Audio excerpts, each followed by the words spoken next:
Comedy Film Festival. We have an event coming up, Portland Comedy Film Festival Fall 2022 at the Clinton Street Theater near downtown Portland. We're going to screen all kinds of comedy, everything from comedy series episodes and music videos to dark comedy, romantic comedy, horror comedy, mockumentaries. You name it, we've got it at this festival, and we have a cool little category called Comedy Microfilms.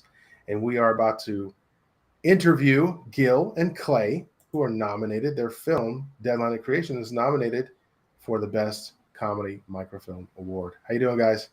Doing well, Michael. How are you, man? Oh, man, good to have you. It's a crazy film, man. This is cool. It's wild. It is wild. Thanks for taking the time to join me, and congrats on your award. Thank you, man. Appreciate it. It's been the whole process has been just incredibly fun, and it's very cool to be a part of the film festival. So thank you. Yeah, the judges are into it, and for those who don't know, a microfilm is their content that is 6 minutes or less in length and runtime.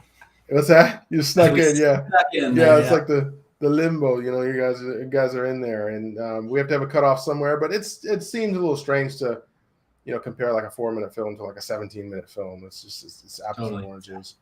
And just to be clear, it's a nomination. You're nominated for the award, and we'll know the results soon enough. I probably won't even know the results until November the 1st or so. So good job on this.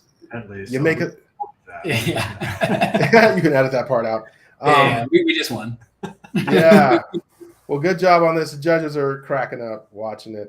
I'm the type of person that ruins the synopsis. I ruin the ending. I ruin it all. So I'm going to let one of you go ahead and tell us all, what is this film about? That is a gret question. Now let me try again to explain it to someone that doesn't leave people being like, huh? I start with this is we all have that friend who will send you just a random Google search item, and it's usually horrifying or otherwise. And I had a friend who at one point sent me an animal that's real called an acid-spitting land lobster, which is a animal that sounds just like that. It looks like a lobster. It lives on land. It spits acid for reasons I can only imagine are bad.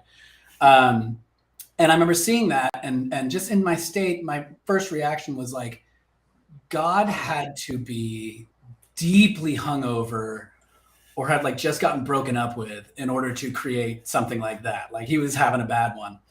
And the sketch basically came from that of God is one of several workers in this ethereal heavenly office building who are in charge of creating life on different planets.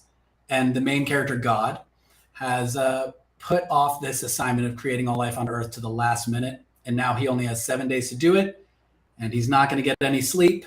And so the animals and the creatures, as the week progresses, start getting a little land lobster-y, and he has a meltdown. And that's a long synopsis. Yeah. And I guess we're done here. All right. I'd say, it is God cramming the creation of Earth into 1 week because he's left it to the last minute. I wish you had answered it the first time. Yeah, well, No, it's okay. It's okay. All right. Well, maybe he can do this one. Why? Why did you do this? I mean, that he kind of quasi-answered. Yeah. I mean, okay. So that was a progenitor. So we all have that friend. No, I'm not going to do that. So why? I think as an actor, primarily, you get into a place where you want to always feel in control of the things you're doing. I was fortunate enough to meet my man here very fortuitously years ago. Worked on a sketch that we find. It's a genie sketch that you can find on our YouTube channels. But it was just writing has never stopped. Want to be in control of it, and just got in touch and thought, how can we work together again? And It was coming out of COVID and feeling like you want to just get back to doing stuff. And we both embraced it. Off we went. Well, now we're getting somewhere. You're coming out of COVID with comedy, which is a good thing. Yeah. And it was easy for people to go dark during that time.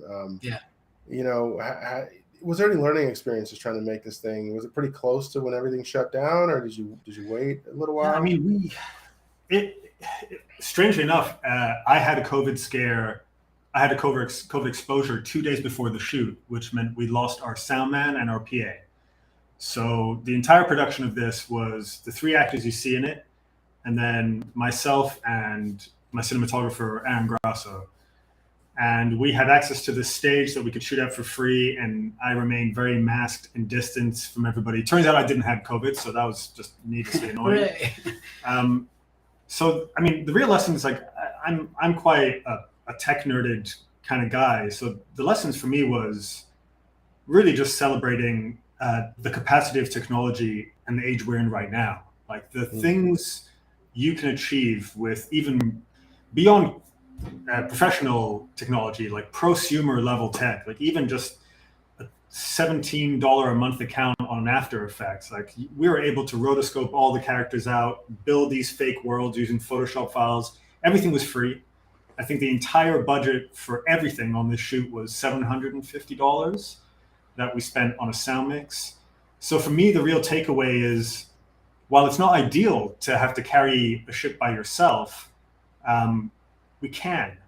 And that really is quite inspiring for me, as like, you know, this is a really expensive medium to navigate, and to know that these days, if you've got enough creativity and you're willing to watch enough YouTube tutorials where some 13-year-old German kid will talk down to you and teach you how to do stuff, like the world is your oyster. You really can do anything. Like we shot that on a white cyc with no tracking marks, no nothing, and I integrated a bunch of licenses I had for machine learning and AI software like Runway, and then all my experiences on After Effects from years of doing music videos and commercials, and basically utilized every single skill set I had, every piece of technology we could get our hands on for free, or that I had from work.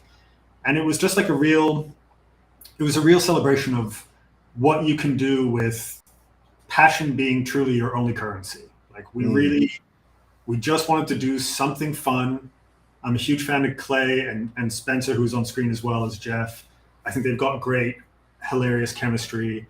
And we set something up that we knew we could do ourselves. Granted, we thought we were also going to have a sound man and a PA with those went. And turns out we could do it even more by ourselves than I had initially anticipated. Wow. And that was, that really just got me excited. It reminded me of the passionate little goofball you have to be to do this in the first place. Well, what's next for you guys? You doing any projects on deck?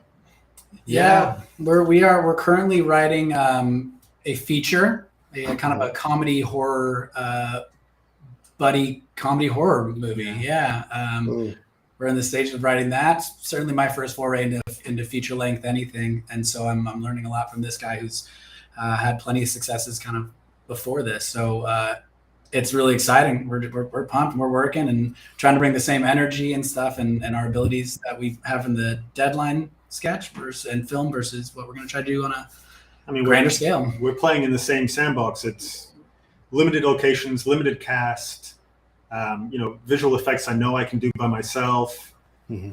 Stuff basically like, set up your parameters. This is your sandbox and build the best castle you can. And honestly, it has been, we all have to do stuff for money. We all have to do several jobs in this industry. If you're wearing just one hat, then you're kind of a dinosaur, unfortunately. And so I'm just finding a way to play and use my little collection of hats, both our collections of hats, and make something work that we can hopefully enter again into festivals and spread to people, because truly there is just no greater joy than making a bunch of your peers laugh or ask you, how the hell did you do that? Or just say, that was weird and funny. Or better yet, having somebody quote one of your lines back to you. That's just like such a bizarrely rewarding feeling. And the importance of also having someone to be like, stop, like, don't make any more. You're scaring us now. And we've heard that all the time. And I'm always like, thanks. I'm not sure why that's a compliment, but I got recognized. And we just ignore that one and then or hear something different. They're crazy. They're weird. We're fine. Well, thanks for being so transparent about the whole process. This is great to learn about the background of this film. Wish you could be there. Wish you could have that out-of-body experience of watching the whole theater, Clinton Street Theater erupt in laughter watching this one. But hopefully we'll see you at a future event. Yeah. So. Absolutely. Was there anything you want to add before we go? Yeah, obviously just want to thank everyone, all the judges and everyone for taking time to watch this this microfilm. I mean, where it started, the reason for getting behind it, and all of a sudden being a part of a film festival like this and getting nominated is humbling and surreal. And it's just it's a tough industry, as people watching no doubt know. And like when you get a win, it keeps you going, and it just makes you just humbling and awesome. So we're just very thankful and grateful. So. All right, good stuff. Well, hey, thank you so much again, just for spending time with us on this. It's a fun film. We're proud to screen it, and appreciate the kind words, about the judges and all that. They watch a lot of movies. Yeah, no kidding. No kidding. And it takes a while to get to this point, so it's definitely a labor of love for sure. So yeah. Well, you guys have a good day. Hey, thank you. You too, Michael. Thank you so much.